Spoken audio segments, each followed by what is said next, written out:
নমস্কার বন্ধুরা, সবাইকে স্বাগত সিম্পল ফুড অ্যান্ড ট্রাভেলে।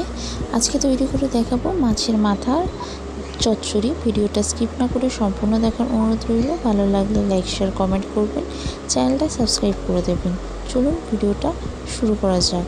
প্রথমে এখানে মাছের মাথাটা ভালো করে ধুয়ে পরিষ্কার করে নুন আর হলুদ দিয়ে মাখিয়ে রেখেছি। তার মধ্যে সামান্য একটু মাছের তেল ছিল। এবার কড়ার মধ্যে দিয়ে দিলাম পরিমাণ মতন সর্ষের তেল। তেলটাকে ভালো করে একটু গরম করে নেব 2 মিনিট। ভালো করে গরম হয়ে যাওয়ার পরে নুন হলুদ মাখিয়ে রাখা মাছের মাথাটা দিয়ে দিলাম, আর একটু সামান্য তেল ছিল সেটাও দিয়ে দিলাম। ভালো করে একটু উল্টে পাল্টে একটু নাড়াচাড়া করে নিচ্ছি। খুন্তির সাহায্যে মাছের মাথাটা আস্তে আস্তে একটু ভেঙে নিচ্ছি।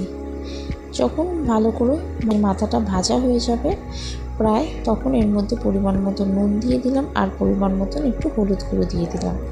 দিয়ে আবারও ভালো করে নাড়াচাড়া করে নিচ্ছি। আপনারা যারা চ্যানেলে নতুন ভিডিও দেখছেন অবশ্যই চ্যানেলটি সাবস্ক্রাইব করে দেবেন। ভালো করে মাছের মাথাটা উল্টে পাল্টে একটু ভেজে নিতে হবে, একটু কড়া করে, যাতে মাছের যে একটা আষ্টে গন্ধ থাকে মাথায় সেটা যাতে না আসে। তার জন্য একটু ভালো করে ভেজে নিয়েছি। এবার এর মধ্যে কেটে রাখা আলু আর বেগুন ছোট ছোট করে দিয়ে দিলাম, আর দিয়ে দিচ্ছি একটা বড় সাইজের পেঁয়াজ কুচি আর 3-4টে কাঁচা লঙ্কা কুচি দিয়ে ভালো করে একটু ভেজে নিচ্ছি। 3 মিনিট মিডিয়াম টু লো ফ্লেমে রেখে ভাজাটা করে নেব। এইভাবে মাছের মাথার চচ্চড়ি আপনারা তৈরি করতে পারেন, যেটা খেতে খুবই অসাধারণ হয়। এবার এর মধ্যে দিয়ে দিচ্ছি পরিমাণ মতন 1 চামচ রসুন বাটা, দিয়ে আবারও ভালো করে রান্নাটা করে নেব। এইভাবে মিডিয়াম টু লো ফ্লেমে করে রেখে আস্তে আস্তে ভাজাটা করলে এতে আলু আর বেগুনটাও নরম হয়ে যাবে, এতে খেতে বেশ ভালো লাগবে।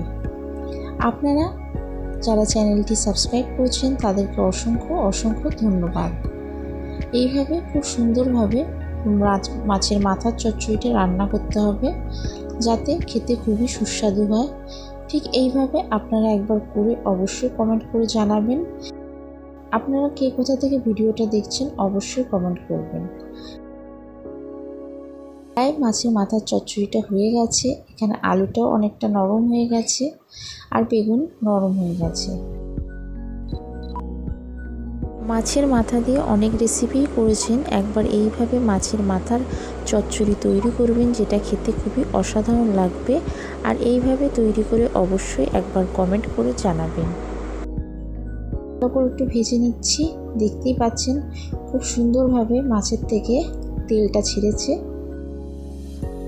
খুব ভালো করে মাছের মাথাটা ভেজে নিতে হবে। খুবই ভালো লাগে, গরম ভাতের সাথে অসাধারণ লাগে খেতে, আর অনেকটা পরিমাণে ভাতও খাওয়া যায়। এইভাবে মাছের মাথা চচ্চড়ি করে অবশ্যই কমেন্ট করবেন। ভাজাটা প্রায় হয়ে গেছে চচ্চড়িটা। এবার নাবিয়ে একটা প্লেটের মধ্যে রেখে দিয়েছি। এখানে মাছের মাথার চচ্চড়ি পুরো তৈরি। আপনাদের ভিডিওটা কেমন লাগলো অবশ্যই জানাবেন। আশা করি ভালো লেগেছে। ভালো লাগলে লাইক শেয়ার কমেন্ট করবেন, চ্যানেলটা সাবস্ক্রাইব করে দেবেন, পাশে থাকা বেল আইকনে ক্লিক করে দেবেন, যাতে সবার আগে আপনার কাছে নোটিফিকেশান গিয়ে পৌঁছায়।